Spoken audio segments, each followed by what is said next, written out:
बिस्मिल्लाहिर्रहमानिर्रहीम। अस्सलाम वालेकुम नाज़रीन, आप यूट्यूब चैनल देख रहे हैं। मैं इमरान ख़ान हूँ। सबसे पहले तो एक चीज़ मैं आपके सामने रख देता हूँ ताकि पिक्चर और क्लियर हो जाए। इसमें हमाद अज़हर ने भी एक स्टेटमेंट दिया है, शिबली फ़राज का एक स्टेटमेंट है, पाकिस्तान तहरीक इंसाफ इस पर बात कर रही है। लेकिन हतमी बात जब सहाफ़ी मिलेंगे इमरान ख़ान साहब से और वहाँ इमरान ख़ान साहब से सवाल किया जाएगा तो फिर पता चलेगा, क्योंकि वीकेंड था, इमरान ख़ान साहब से मुलाकातें हो नहीं पा रही थी, केसेस नहीं लगे हुए थे।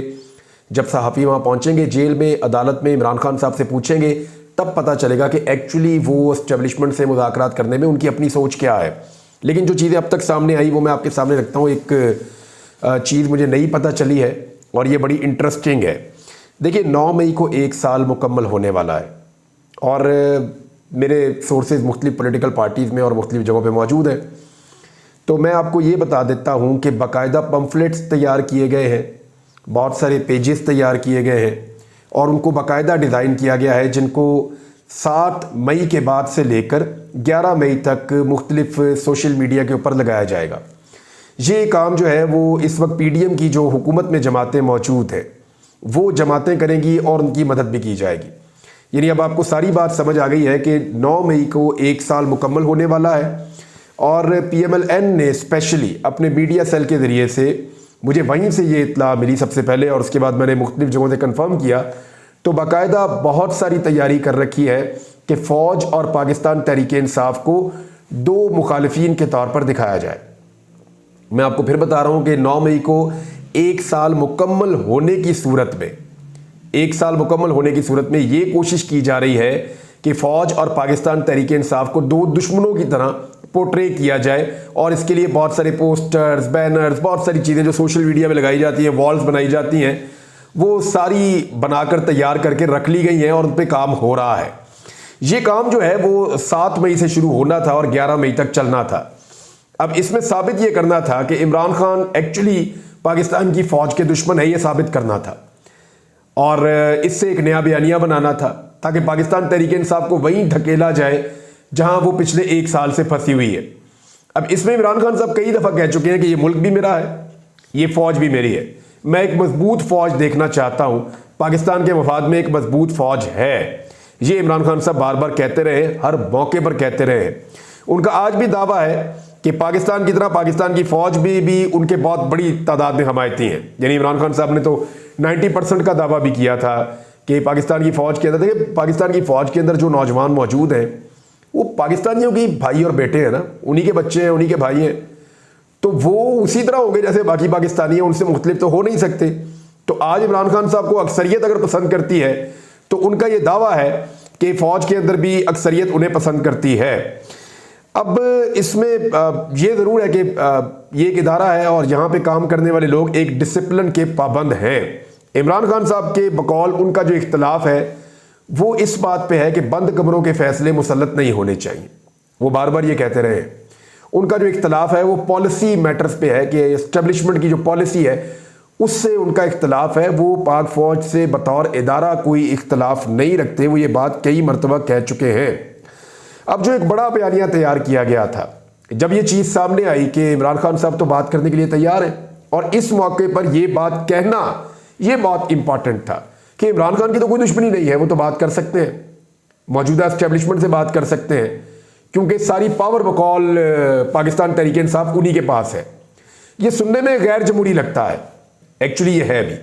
जो पॉलिटिकल पार्टीज इमरान खान साहब को डकैती मार के आई हैं, 3 पॉलिटिकल पार्टीज, उनके बारे में तो बहुत क्लियरली उन्होंने कह दिया इमरान खान साहब ने और उनकी पार्टी ने कि PMLN से, पीपल्स पार्टी से और MQM से जिन्होंने हमारा मैंडेट चोरी किया है उनके साथ तो हम बात नहीं करेंगे। लेकिन वो उस एस्टेब्लिशमेंट से बात करना चाहते हैं जिन्होंने इसके अंदर मदद की, उन तीनों जमातों की। अब यहाँ पे एक डिबेट मौजूद है कि क्या एस्टेब्लिशमेंट से बात करनी चाहिए या नहीं करनी चाहिए। लेकिन जिन लोगों ने एक पूरा का पूरा नैरेटिव तैयार किया हुआ था उनको काउंटर करने के लिए पाकिस्तान तहरीक इंसाफ को कुछ ना कुछ मिल गया है। हमाद अज़हर साहब ने जो स्टेटमेंट दिया उसमें बड़ी क्लैरिटी है। अब देखना यह है कि इमरान खान साहब का जो स्टेटमेंट है वो हमाद अज़हर के स्टेटमेंट से मुताबिकत रखता है या उनके दिमाग में कुछ और चल रहा है। हमाद अज़हर ने लिखा कि एस्टेब्लिशमेंट से खान ने कोई बातचीत नहीं करनी जब तक अवाम का चोरी मैंडेट वापस और इमरान खान, बुशरा बीबी समेत तमाम कायदीन और रहनुमाओं की रिहाई नहीं होती। लेकिन इसके अलावा एक और भी तो मसला है।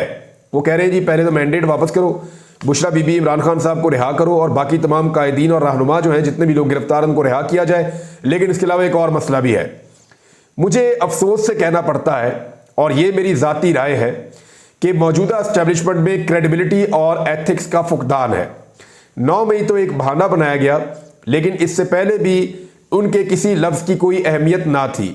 ऊपर से झूठ, फरेब, ब्लैकमेल और टॉर्चर की लंबी दास्तानें हैं। ये लोग अपने सियासी मकासद के लिए इस हद तक चले गए कि अब पता नहीं कैसे नजरें भी मिला सकेंगे।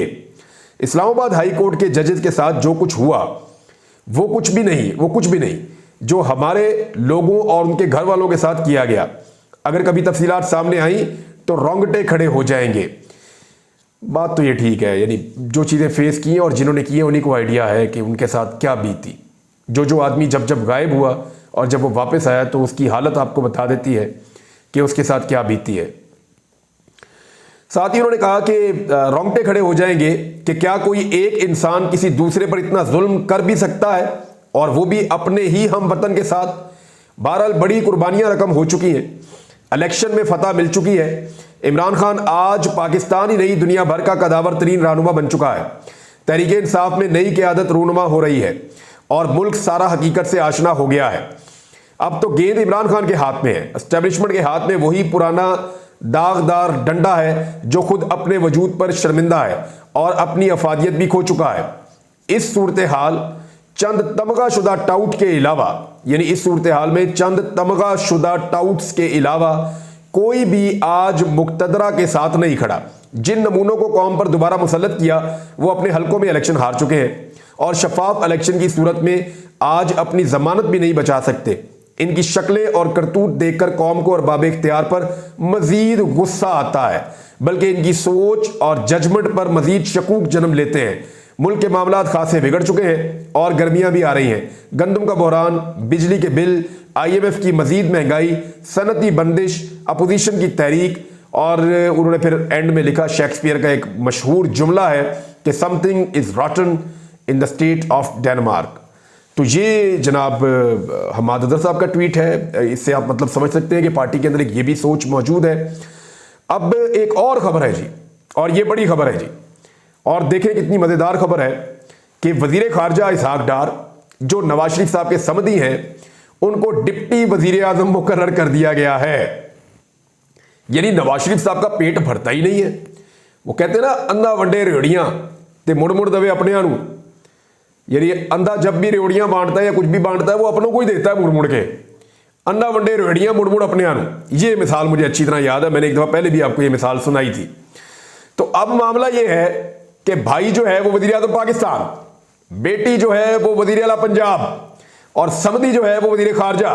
फिर भी नवाज शरीफ का पेट नहीं भरा और अब उन्होंने बना दिया अपने समधी को डिप्टी वजीर आजम पाकिस्तान।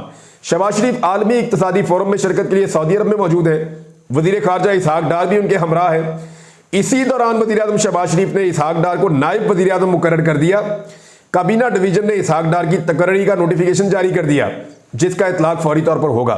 देखिए पाकिस्तान पे कितना बड़ा एहसान किया गया। ये वो आदमी है जिसके बारे में जनरल रिटायर कमर जावेद बाजवा साहब ने मीडिया को बताया था कि Ishaq Dar is responsible for the economy of Pakistan. जो सिचुएशन इकोनॉमी की है उसके लिए जनरल बाजवा ने कहा था। हो सकता है गलत कहा हो, लेकिन हमने देखा कि वाकई इकोनॉमी को बहुत बुरी तरह तबाह किया। मैं पिछले दौर की बात नहीं करता क्योंकि वो तो चले एस्टेब्लिशमेंट कह रही थी ना, हो सकता है एस्टेब्लिशमेंट तब भी एक बयानियां फैला रही हो जैसे अभी इमरान खान के खिलाफ है, चले उसको छोड़ देते। हो सकता है जनरल बाजवा झूठ बोल रहे थे, लेकिन जो 16 महीने में हमने कारकर्दगी देखी PMLN की और PDM की जमातों की, उसके नतीजे में हम समझ गए कि इसहाक डार साहब को इकोनॉमी का नहीं पता, वो इकोनॉमी को तबाह ही कर सकते हैं। आज उनकी अपनी पार्टी के लोग यही कहते हैं।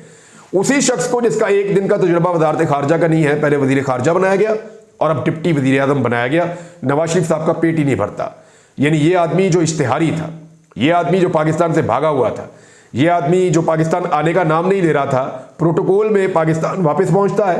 पाकिस्तान वापस आने के बाद हलफ उठाता है, साथ ही इसको वजीर पहले खजाना बनाया जाता है, फिर दोबारा इलेक्शन होता है, फिर वजीर खारजा बनाया जाता है और अब डिप्टी वजीर आजम बना दिया गया है। तो इससे भोंडा मजाक तो पाकिस्तान के साथ और हो नहीं सकता। नाज़रीन, कुछ और लोग हैं जो पाकिस्तान तहरीक इंसाफ में वापस आएंगे और इनमें जो सबसे ज़्यादा नाम जिसका इंतज़ार किया जा रहा है वो फवाद चौधरी है। फवाद चौधरी पाकिस्तान तहरीक इंसाफ में वापस आना भी चाहते हैं और पाकिस्तान तहरीक इंसाफ में उनकी वापसी के लिए काफ़ी गुंजाइश भी मौजूद है। फवाद चौधरी चाहते तो इमरान खान को छोड़कर फ़याजुल हसन चौहान की तरह या फ़ारूक हबीब की तरह या फिरदौस आशिक अवान की तरह वो इलेक्शन लड़ भी सकते थे, लेकिन वो कुछ ऐसी एक्टिविटीज़ कर रहे थे इमरान खान साहब को छोड़ने के बावजूद, और इमरान खान साहब उन एक्टिविटीज़ से गालिबन आगाह थे। इमरान खान साहब से अलग होने के बावजूद वो कुछ ऐसी एक्टिविटीज़ कर रहे थे और उन्होंने इमरान खान के खिलाफ कभी कोई बात नहीं की, इमरान खान साहब की मुखालफत नहीं की जैसे बाकी लोगों ने की है। तो वो तब भी कुछ एक्टिविटीज़ कर रहे थे जिनकी वजह से उन्हें दोबारा जेल भेज दिया गया और फिर वो लंबी जेल काट कर दोबारा रिहा हो गए। उन्होंने इलेक्शन भी नहीं लड़ा, अपनी सियासत को उस वक्त कुर्बान किया और एक रिस्क के ऊपर थे कि वो पाकिस्तान तहरीक इंसाफ में वापस जा सकते हैं या नहीं जा सकते। तो फवाद चौधरी बयानियां बनाने में, फवाद चौधरी जो है वो पब्लिक को और मीडिया को मोटिवेट करने में और इंटरनेशनली मामलात को उठाने में वो काफ़ी बेहतर है। तो उनकी वापसी से तो पाकिस्तान तहरीक इंसाफ को भी फ़ायदा होगा। और कुछ लोग हैं जिनमें उस्मान डार हैं, जिनमें सदाकत अब्बासी हैं, इनके लिए कहा जा रहा है कि ग्रीन सिग्नल दे दिया गया। शीरी मज़ारी बहुत इंपॉर्टेंट पॉलिटिशियन है, पाकिस्तान तहरीक इंसाफ का फेस है, अगर वो वापस आ जाती है तो तहरीक इंसाफ को फ़ायदा होगा। कुछ लोग ऐसे हैं जिनके बारे में तहरीक इंसाफ के अंदर बड़ी डिबेट है कि इनको वापस नहीं आना चाहिए, यानी अली जैदी साहब के बारे में एक डिबेट होती है।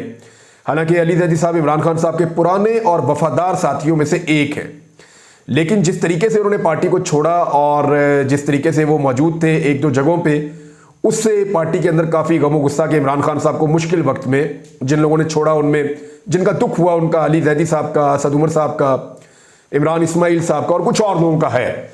लेकिन ये लोग भी मजबूरी के तहत ही सारे छोड़कर गए थे, खुशी खुशी तो कोई भी अपनी पार्टी नहीं छोड़ता। तो अब यहाँ पे डिबेट मौजूद है, इमरान खान साहब और पार्टी जो है वो इस पर क्या तय करती है, किस तरह का एक फार्मूला बनाते हैं और कौन कौन उस फार्मूले पर पूरा उतरता है। यानी कुछ लोग ऐसे हैं जिन्होंने इलेक्शन ही नहीं लड़े, उन्होंने इलेक्शन लड़ा ही नहीं, उन्होंने कहा जी हम इलेक्शन ही नहीं लड़ते, हम सियासत ही छोड़ देते हैं। यासिर हमायूं साहब, राजा यासिर हमायूं, उन्होंने इलेक्शन ही नहीं लड़ा, उन्होंने कहा ठीक है इमरान खान नहीं तो फिर मैं लड़ता ही नहीं, मैं इलेक्शन ही नहीं लड़ता, वो सियासत ही छोड़ दी जब उन पर दबाव हुआ है। बहुत सारे और लोग हैं, सबकी अपनी अपनी कहानी है। तो इमरान खान साहब वापस किसको लेते हैं, कैसे लेते हैं और पार्टी उसके बारे में क्या फैसला करती है, ये इंपॉर्टेंट होगा आने वाले दिनों में।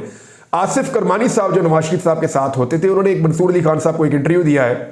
उन्होंने कहा कि इमरान खान ने निज़ाम को नंगा किया है, मौजूदा शादी में लड़का लड़की राजी नहीं थे। आसिफ करमानी साहब मेरे बहुत पुराने दोस्त हैं और मेरा इनसे तब से ताल्लुक़ है जब ये नए नए नवाज शरीफ साहब के साथ ड्यूटी करना शुरू हुए थे।